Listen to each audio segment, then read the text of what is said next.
What's up, you guys? Sean Rossap, Fightful.com, here with a name you know. The man of the hour. He's the man of many hours at this point. Lio Rush. You got a lot going on. You got Ever After dropping. You got a lot of stuff happening right now. Yeah, man. I'm trying to just keep myself as busy as possible during this pandemic.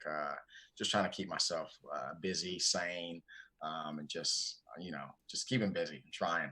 You also just dropped the dance version of I Wonder, which was, when I heard that song drop, the initial video, I was like, oh, okay.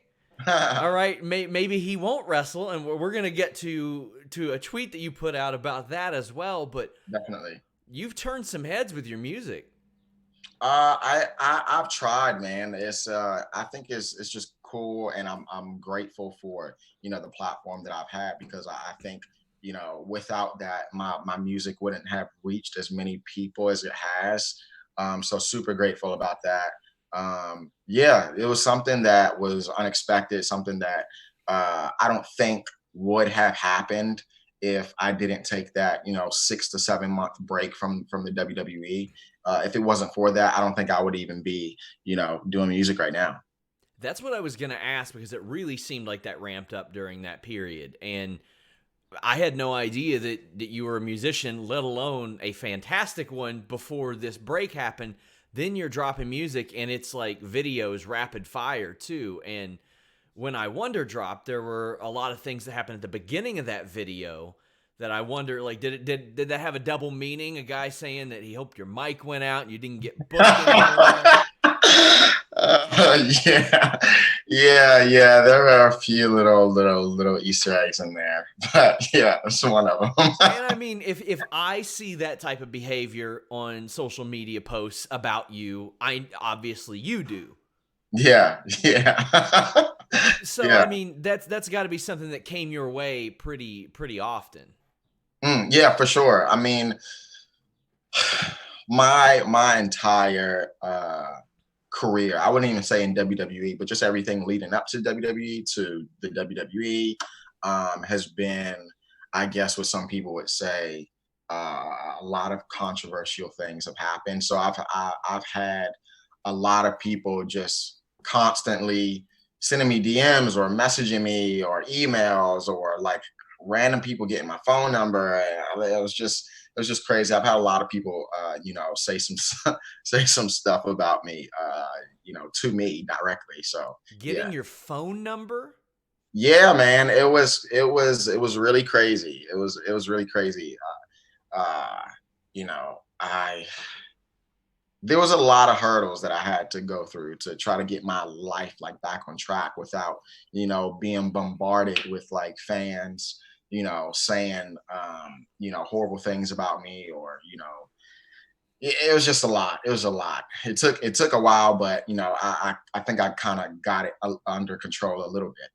Yeah, I mean, it seemed like based on the people that I spoke to within the company, there were a lot of people that talked about how much you grew specifically over a 1 year period from when the time all the reports emerged about you to the time that you left. And even when I would speak to other wrestlers, they would say, Lio knows how good he is at everything, and he's not afraid to be confident in himself. And for some people, it rubs them the wrong way. For some people, they see that as the intangible that you need to be successful in any line of work, much less pro wrestling. Yeah. Yeah, I definitely think so. I mean, and I've heard, of course, I've heard things like that before. That sometimes I can come off standoffish, or sometimes I can come off as arrogant. I mean, it's just weird to me. I think it's just how I was raised. It was where I grew up. I feel like this was essential to the behavior that I needed to have, like the personality that I needed to have in order to make it out where I'm from, and also to be taken seriously in a field that is, uh, you know, very hard to not only get into, but to maintain a certain level. So uh, I feel like I have to be confident, or and not saying that. there's a fine line. There's a very fine line between confidence and being cocky. And I feel like one thing about me is that and it hurts my heart when people say that I'm like arrogant and cocky. I just don't even have that in my heart to be that way. Uh, so I definitely think that it's important for me to, you know, be confident and to tell people that I'm confident. And that confidence doesn't even, you know, it's not there at the very beginning. I feel like I kind of put myself in certain situations. I feel like I'm not confident in the task itself right away, but I feel like I'm confident in my ability to adapt to that task and you know, be at the top of it. I feel like a lot of people you know, have thrown me to the wolves in certain situations, and you know, each time I've shown that I can adapt, I can learn, I can grow, and you know, be the best at whatever I put my mind to. Do you remember anybody specifically that came up to you and said, hey, maybe this is rubbing people the wrong way, or I like what you're doing, keep doing that? Because you always hear Vince McMahon, like it's like a running joke. Vince McMahon kind of likes being punched in the mouth a little bit. Like he likes people to go at him. I had talked to Kofi Kingston, where Kofi Kingston had to physically threaten to fight Vince McMahon one time because Vince McMahon made a joke about him. Yeah. People never really came up to me. I feel like, and I don't know if people thought that I was unapproachable. I don't know if people just didn't like me. I don't know if people were jealous. I don't know. Like, I just didn't know why this perception of me was out there, that, you know, I had a certain cockiness or arrogance about me. But yeah, nobody really said anything to me. I think the only person that I've really had like conversations with about, you know, how I portrayed myself or anything was Bobby, and that was just because I was so close with him for the time that I was with him. But other than that, no. I think I remember one time. Uh, this is a nice little story. I remember one time I was on a tour. I can't remember. I think I was on my the beginning of the tour in Europe, and I remember saying something back a while ago, uh, and it was public. But then I think it was, I want to say, Dash Wilder. I remember he got on the bus, and he kind of said what I said like out loud, just like mocking what I said. Mm-hmm. And he didn't like say it like directly towards me, but he was like, "Oh, hey, look, guys, it was this guy Oh who no. said this," and yeah, it was just like, really, whatever. But yeah, over time, that was a little incident, but over time, I feel like as much as we felt a certain way about each other in the past, I think over time we started to grow a little bit of like a mutual respect. I mean, obviously, like I know how good he is, and I'm sure he could respect my work ethic and, you know, the things that I've done. So I think over time we kind of had that mutual, that little. It wasn't like buddy buddy, but Yeah. it was cordial. So So during your time off, you didn't just do music, you were doing some really good skits too. Did you get any like feedback from WWE during that period? Were they in contact with you at all about that? Or were you just like, I might as well make some use of my time and just do it anyway? it was definitely all me. It was definitely all me. You know, and that kind of came about from, I remember when the little time that I spent in NXT before I got called up to 205 Live. Um, I saw your first match. I was there against Velveteen Dream yes, right yes, after yes. the hurricane. Yeah, yeah, man. And I think it was a few months after that is when I got called up to 205 Live. But I'll never forget. I was in promo class, and I kept cutting. I would like cut these promos every week, and I was trying to get some approval or some type of feedback from one of the lead writers. And I remember him saying, I asked him before I cut the promo. I said, Do you mind just watching this and giving me some feedback? And I remember sitting in front of the camera and cutting the promo, and I would glance over and I just saw him like texting on his phone, like not watching at all. Oh, And then I was just like, oh man, that sucks. So after the promo, I walked over to him and I said, hey, did you see the promo? And he lied and said that he did when he didn't. And I said, yeah, like what do you think about it? And he kind of gave me a vague answer and then said like to my face, like, you're not ready. Like I don't think you're not ready for TV. I don't think that you have like the star qualities that we're looking for right now. Like blatantly, like to my face. I thought that was kind of crazy yeah. that he said that. But I'll never forget that day. He told me that I wasn't ready. I didn't have the star potential that he was looking for.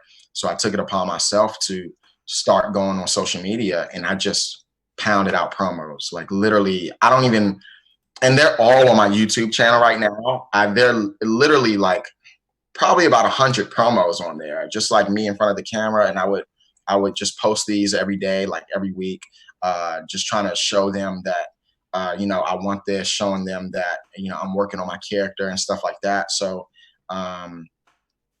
yeah, yeah, yeah. All of the promo work, all of the skits, that was all me. So yeah, I would see those and they would range from like 20, 30 seconds up to a few minutes. Like Yeah. any kind of range that WWE could possibly want, it was there were different settings, there were different tones, there were different attitudes in them. There were some that were basically advice. Like there were a lot of different things there. Did Mm. they ever get back to you on any of your YouTube content or anything? Never. They never. Really? They never said anything about it. They never told me to stop doing it. They never told me to, keep doing it. Um, there was one time where I posted a promo and it was up. It was up for about a good, I want to say 5 minutes, but they told me to take it down. Oh. It was when I was doing a program with Noam Dar and on 205 Live, and I was doing some skits with him, some really funny skits like backstage. And we did one when we were in the when we were in the bathroom, and I he walked up to the urinal and he was in the bathroom, and then there was just that behind shot of me just walking up to the next urinal and me kind of like peeking over and like laughing. Yeah. And he was like joking, like he would look over and like start joking. So it was really funny. But they told us to take it down. But that was the only time that they said anything about it. But ironically enough, the reason why I got put on Monday Night Raw was because of those promos. Because Vince McMahon actually saw I was about to those ask that. promos. Yeah, he saw them on the internet and contacted whoever and said, hey, we need to get this guy on Monday Night Raw, which is so crazy, so cool. Yeah, you don't end up with a speaking role especially to that degree on Raw unless he knows that you can talk to a Yeah. level that he's comfortable with. And admittedly, I hadn't known that. I mean, I always had pointed to. I remember that Velveteen Dream match. It was the first time I saw you live. There was a cut you did when you got whipped to the ropes and you just redirected, and I was like, okay, I don't think I've ever seen anything like that before. This is Yeah. insane. I knew you were capable of that. I didn't know what was to come with the Bobby Lashley thing. So, who's the person that tells you you're getting called up? Vince McMahon likes your stuff. You're heading to Raw. So we get these like random text messages. We would get these random text messages of like, "Hey, we need your information. You're needed for this day." Like I don't know who it is, but we just get the messages. So we get the information. I remember I was on 205 Live at the time, and I was coming back home, and I was resting, and I think it was a weekend, like a Saturday, and I ended up getting a text, and it said, "Hey, Leo, we need your information. You're needed for Raw on Monday." And I was like looking at it, like my wife was like right next to me, and I was like this must be like a joke. Like somebody's messing with me right now. And then I got a notification on our little talent relations app, and I saw that I was booked for Monday Night Raw, and I was like, oh man, this is crazy. But they didn't tell me what I was doing. I just showed up. I showed up in my suit, scared as hell. I set up my stuff in the locker room, and I just went in catering, and I was just waiting around because I didn't know what was going on that day. I didn't know why I was there. And then Bobby Lashley walks up to me and says, "Hey, what's going on, man? You hear what we're doing?" And I was like, no, I haven't. We're doing something. And he said, yeah, I don't know all the details, but I think we're supposed to be like a team or something. And I was like, oh man, that's crazy. Um, okay. And then he was like, yeah, I think Paul Heyman is supposed to be, he said that he was going to talk to us later about the details. So a couple of hours later, I'm suited up. They told me to just go in the weight room Yeah. in the arena, and Bobby and Paul come in and they're telling me, what the deal is and that this is Vince's idea. And I'm like, okay. Like, so I was like asking, like, is this permanent or is this for just tonight? And they said, no, I think you're on Raw now. And I was like, holy Wow. shit. Yeah. So that was cool. Did WWE ask you to shave the mohawk, or had you done that previously? No. So man, and I wish that I kept it, but that was actually my decision. I felt like one for one, my hair was so damaged from the The from the bleach. dyeing over the years. Like my hair was so damaged, and it was just like starting to fall out. So I was like, oh man, I need to get rid of this. And then the other thing was, I was like, oh yeah, I'm in the WWE now. The Mohawk was like the indie version of me. Now I need like the WWE version of Leo Yeah. Rush. So I was like, all right, let me do something different. And I ended up cutting the back, and I just had a fade for like literally like one show. I had like a fade. And then I was like, yeah, this isn't gonna work. So I just ended up cutting the whole thing off. Oh man. Yeah, I Yeah, wondered that, and I was like, I couldn't exactly remember the timing, but I was like, man, I remembered there was like a categorical shift in your appearance from that point because yeah, you showed up on Raw, and yeah, I don't want to say you looked like a different person, but it was a fresh update, and I thought that was kind of cool.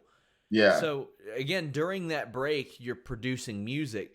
Do you hear anything from WWE about that? Do they say anything? Because there are some things that they'll be like, hey, don't do this, and some things that they'll be fine with.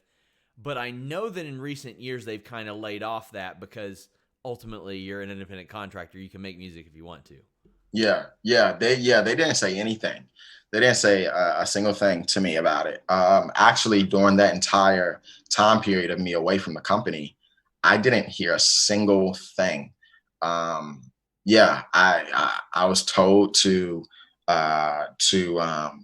sit back for a few, and Vince was going to get back to me um, soon, and it ended up being 7 months. So I I I had moved on. I accepted the situation for what it was.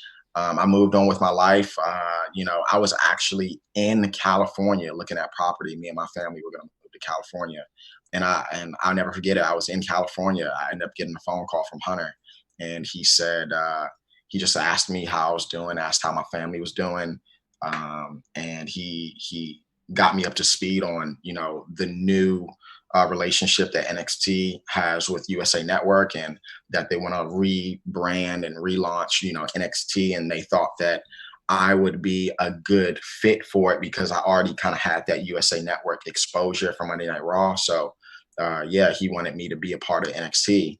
And yeah, then we just started having like some conversations. It wasn't like a done deal, like right away. Of course, there were some things that needed to be talked about that I didn't agree with, or certain things that I needed in order to move forward. Yeah, because like I said, I was planning out my life for seven Yeah. months. I didn't hear anything from anybody, so I'm thinking that this is it. I need to move on. I need to do something else. And then yeah, once he said that, then yeah, just ended up staying in Orlando.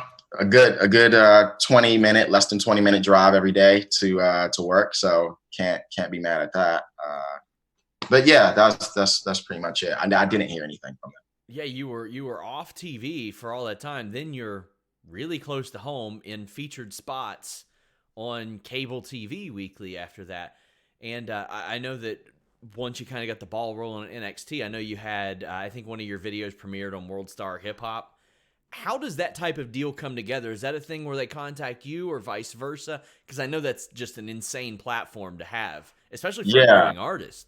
Yeah, so somebody reached out to me actually a year before I put out that video that got aired on World Star, and they just said, if they were a fan of me, they worked for World Star, and they said, if I ever decided to put out uh, another music video, then they would love to air it on World Star, and I just thought that that specific video with like me in a video game like kind of character, I thought that that was pretty cool, and I sent that one over to them, and then it got put up on World Star, which is crazy. So And as I mentioned, you get the dance version of "I Wonder," which is a nice change of pace from the video, which I really like too. The official video.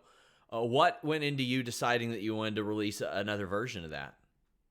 um, I think I just wanted dance was a part of my life for a little while. I was in a few different dance crews as a teenager, and the guy that I have in that video, Ryan Green.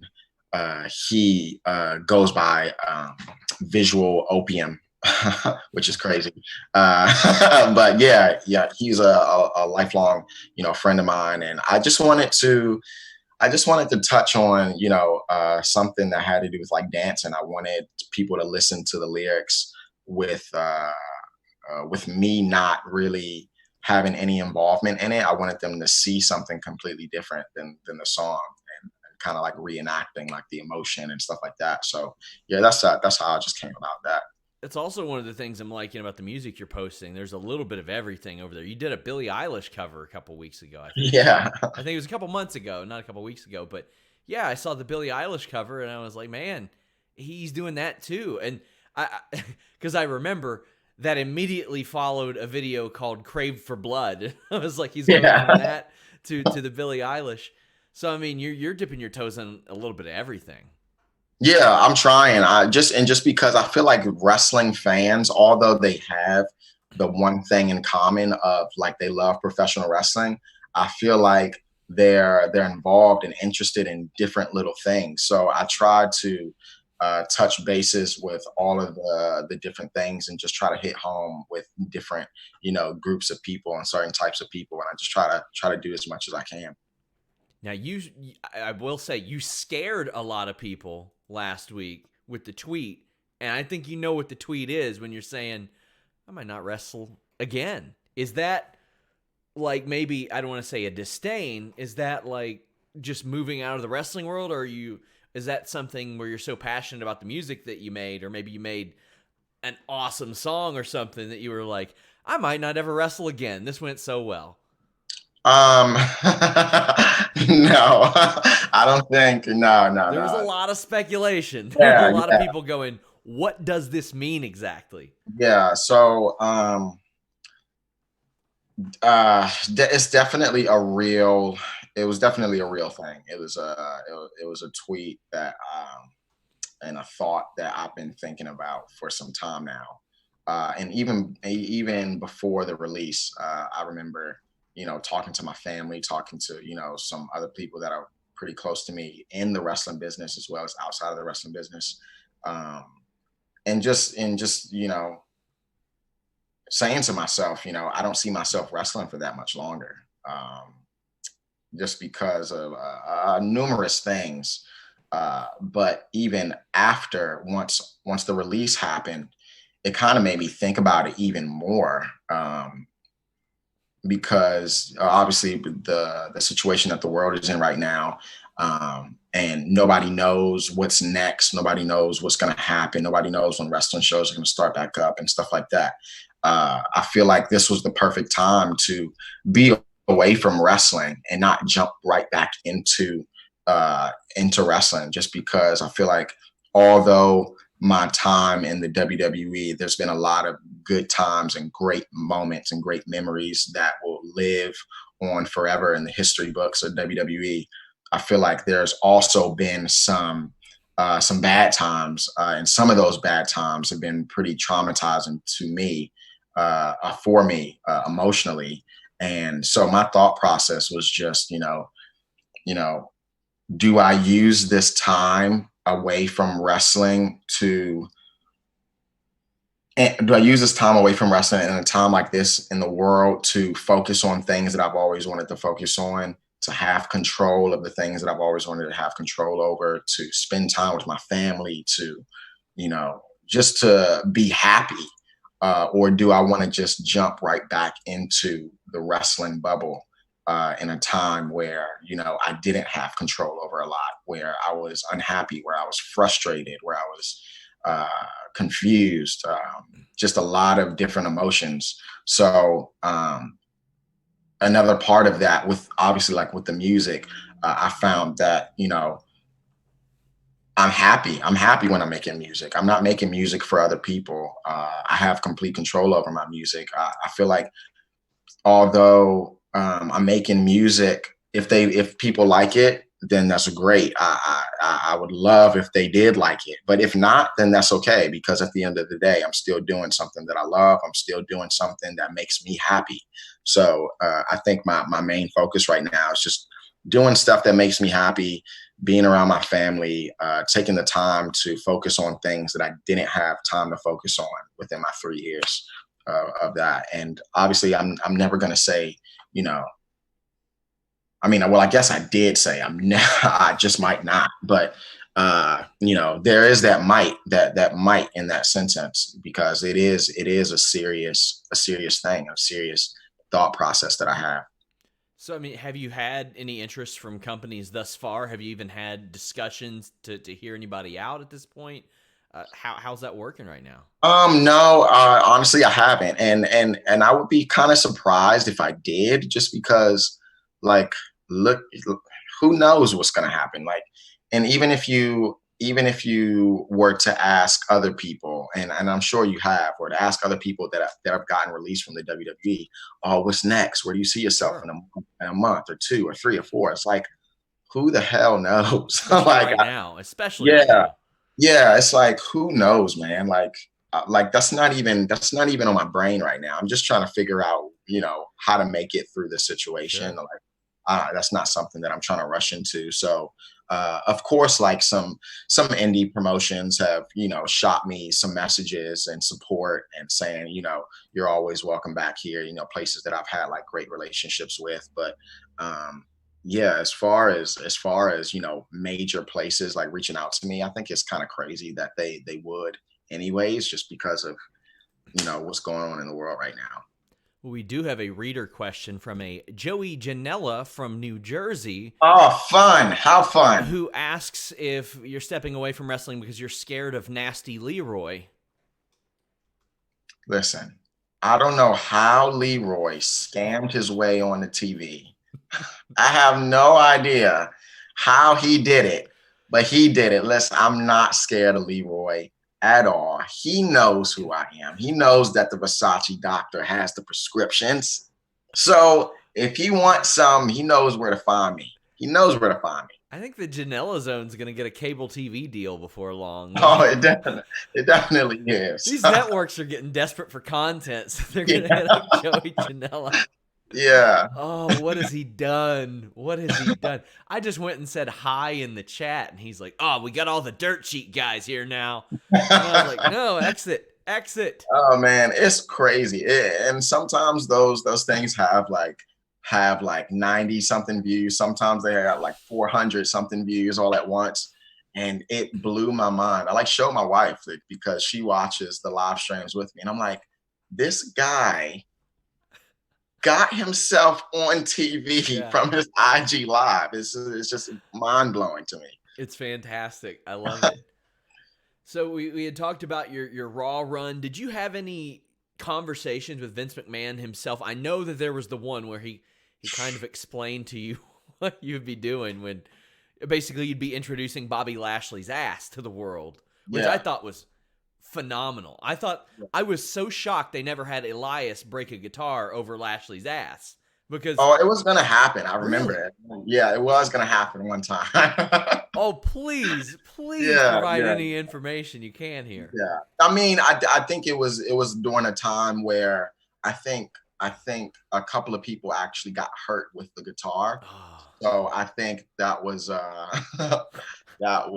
that was scrapped. I think the only other time within that time period when people were kind of getting hurt for real with the guitar was when I got hit with the guitar on the ramp. But I had on a some kind of crazy tactical vest underneath my suit, so it didn't like puncture me from the wood or anything like that. So yeah, but it was a time where he was gonna get hit in the ass with that guitar. and who tells you that? I would love to just imagine Vince McMahon telling you that he's going to get hit in the ass with a guitar, but is it somebody else? No, it's Vince. Oh, amazing. Vince. Just because the pairing with me and Bobby, it was like it was his idea. It was literally his project. It was like his little baby. Like it was his vision. You can tell. So to answer your question on if I talked to Vince, every week, every single week, I was in Vince's office, listening to what he wanted for that week with me and Bobby. So, which is crazy because I've heard that people have been in the company for like a year, 2 years, and they've never had a meeting with Vince. And I was in his office every week, which was insane. One of the things I had reported last year was that Randy Orton, when they were negotiating his new deal, was supposed to have a meeting in like April, and Mm, that meeting didn't happen until like September. So you're yeah, in there every week with him, and yeah. Randy Orton can't get into a meeting with Vince McMahon for months and months. That's wild to think. Are there any other plans you remember like being nixed with the Bobby Lashley pairing? Because that's a pairing that they've been missing for a long time. Yeah. I mean, it was such a perfect fit, you two. Yeah, yeah, yeah. Oh man, I don't think people are gonna like this, but at the same time, they're not. Because I remember a lot of people were saying it, but at the time, um, they were going to have me win the Intercontinental Championship while I was with Bobby and the whole storyline with Finn. They were gonna have me win the title, but I forgot what happened, man. I forgot what happened and why that wasn't the case because I think the idea came from I think I want to say it was Elimination Chamber where it was me and Bobby versus Finn in like a handicap match. Mm-hmm. And I think they were going to do it again at WrestleMania, but I was going to be the one to win the title and it was Oh just going to throw no. everybody off. But yeah, for whatever reason, they got scratched. Because they ended up going with Finn Balor beating him really quickly.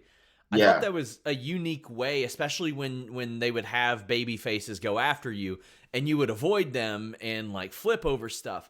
I thought that was like a unique twist on like the old thing, like the old Jim Cornette. Like nobody touches this guy until it's time to really get the heat at the very end. And obviously Jim Cornette did not have those types of physical gifts to avoid people. Yeah, yeah. So I was like, man, this is fresh. This is new. We hadn't seen this before. And I just love the idea of Vince McMahon telling you that guitars are going to be broken over people's asses. And that's so in character from the craziest stories that we hear about it. Yeah, and I thought I mean I would listen to podcasts all the time and hear these like crazy stories about Vince and some of the stuff that he comes up with.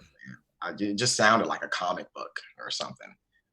But actually experiencing it live, like I'll never forget when he explained the whole he wanted Bobby to start bending over and me like pointing at glass, like he reenacted it. He showed us what he wanted, and it was so crazy. Yeah. Well, you've got your album dropping. I know you got music by Leo.com. Is that where people will be able to purchase it? Yeah. Well, I think that's just a easier, Yeah. avenue to find all of my music on on the different streaming platforms. But yeah, it will be on my website, but it'll also be on, of course, like all streaming platforms, downloadable and free. So it'll be on stuff like SoundCloud and YouTube Music and stuff like that. And then like the queue for like Instagram stories and TikToks, but it'll also be available for download at, you know, and streaming at Spotify, iTunes, Amazon Music, Tidal, everywhere. So yeah, it'll be everywhere. How important has the positive reception to your music been? Because when wrestlers release music, it's hit or miss sometimes, and yours was a hit. Like, people like it. I remember when somebody said, "Oh, Leo dropped some songs," I was like, "Well, I'll listen to it." But honestly, I've listened to some pretty bad wrestler music over the last Yeah, couple of years, and then I heard yours, and I was like, "Wow, that's outstanding." I was super hesitant on putting out my first song because I think at the time, I think it was literally within like the same week, probably like 2 days apart. I remember when Enzo put out his music on World Star, It got torn to and shreds.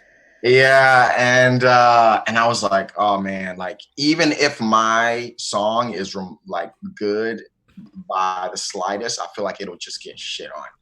So I was definitely nervous about that one, but the positive responses for it have been pretty cool, and it's honestly meant so much to me because with everything that I've gone through in the WWE, controversial, you know, um, things. I feel like people kind of just had that perception of me. So when I started doing music and I started showing people a different side of me and I started, opening up and being a little more vulnerable, I feel like a lot of people started to appreciate, what I was doing, and they started to actually like what I was doing and just respected that I did something outside of wrestling. Do you think that being a wrestler is a gift and a curse in that sense? Because you have the exposure, but also it seems like whenever wrestlers want to do something outside of wrestling, there's almost a stigma, like, oh, it's the wrestler doing this, and oh, is he not grateful for what he has in wrestling, and weird stuff like that. People act like you can't do two things at once. Like, Yeah, it is really weird. It's really weird to me, but I get it. I mean, because it's not even like that in wrestling. It's just like that in any type of major sports, of an athlete drifting off and doing something else. But I feel like and I'm not going to say all cases, but a lot of cases, and this is just from me being a spectator. I feel like a lot of athletes think that they can do something else with just using the platform that they have. I feel like they think that that is kind of enough, but just having that platform. Um, and I feel like what is kind of separating me, or I hope is separating me a little bit, is the fact that I'm trying to build these relationships within the music industry rather than just saying, "Hey, I'm a wrestler. I'm famous. I already have a big platform.